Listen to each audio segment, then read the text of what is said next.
Hey everyone, and welcome back to Tarik Talk. I'm your host, Tarik Mendes, and today I want to take you with me to one of my favorite places in the world, a place I'm always genuinely happy to return to. I was recently back at the Rijksmuseum in Amsterdam, and being there again felt like reconnecting with an old friend. You know those places that stay with you long after you leave? The Rijksmuseum is one of those places for me.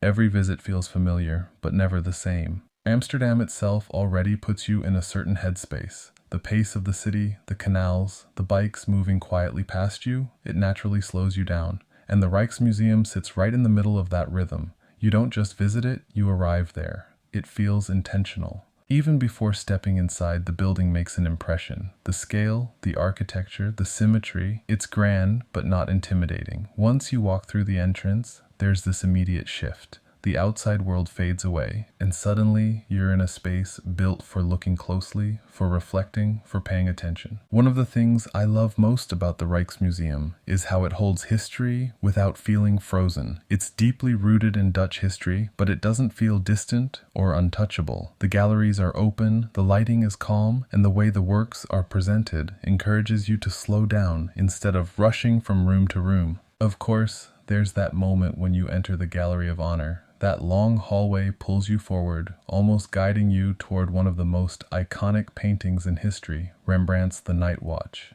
No matter how many times you've seen it reproduced, nothing compares to standing in front of it. The scale is overwhelming, but it's the energy that really hits you. The movement, the tension, the way the figures seem to step into your space. It feels alive. Every time I see it, I notice something new. A hand gesture, a shadow, a face in the background that suddenly feels important. It reminds you that great art never stops revealing itself. But what really stayed with me during this visit weren't only the iconic works. It was the quieter moments throughout the museum, the smaller rooms, the objects that don't demand attention but reward it if you stop long enough. The Rijksmuseum does an incredible job of showing how art and everyday life are connected. You move from paintings to furniture, from decorative objects to historical artifacts, and you start to see how creativity exists beyond the canvas. Art isn't separate from life, it comes directly from it. As I moved through the museum, I found myself thinking about repetition across time, how themes like power, intimacy, labor, identity, and beauty keep showing up, century after century, artists responding to their own moment in history, and somehow still speaking directly to us now. What I appreciated about the current presentation is that the museum doesn't over-explain. The information is there if you want it, but it doesn't force a single interpretation. You're allowed to have your own response, your own emotional connection, and I think that's essential. There's a balance in the Rijksmuseum between the famous and the overlooked. You can spend time with the masterpieces, but you can also wander into a side gallery and unexpectedly connect with a small work that feels personal, almost private. I also love observing how people move through the space.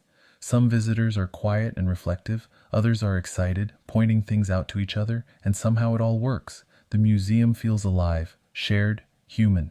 When I finally stepped back outside, I felt that familiar mix of inspiration and grounding, like I had traveled through time, but returned more present. Being back at one of my favorite museums in one of my favorite cities reminded me why places like this matter. The Rijksmuseum isn't just about Dutch history or famous paintings, it's about perspective, about seeing how the past shapes the present and how art continues to speak across generations. If you ever find yourself in Amsterdam, I really recommend giving yourself time there, not to rush, not to check things off a list, but to wander, to pause, and to let the space work on you. Outro. That's it for today's episode of Tarik Talk. Thank you for listening and for letting me share this moment with you. If you enjoyed this episode, make sure to subscribe, share it with someone who loves art and travel, and stay tuned for more conversations and reflections from around the world. A new season is here, and I've got some incredible guests I can't wait to share with you. I'll also be dropping an art guide featuring some of my favorite galleries, museums, art fairs, and artists you should definitely check out. All episodes are now streaming visually on YouTube and Instagram and audibly on Amazon, Google, iHeartRadio, Pandora, and all major streaming platforms.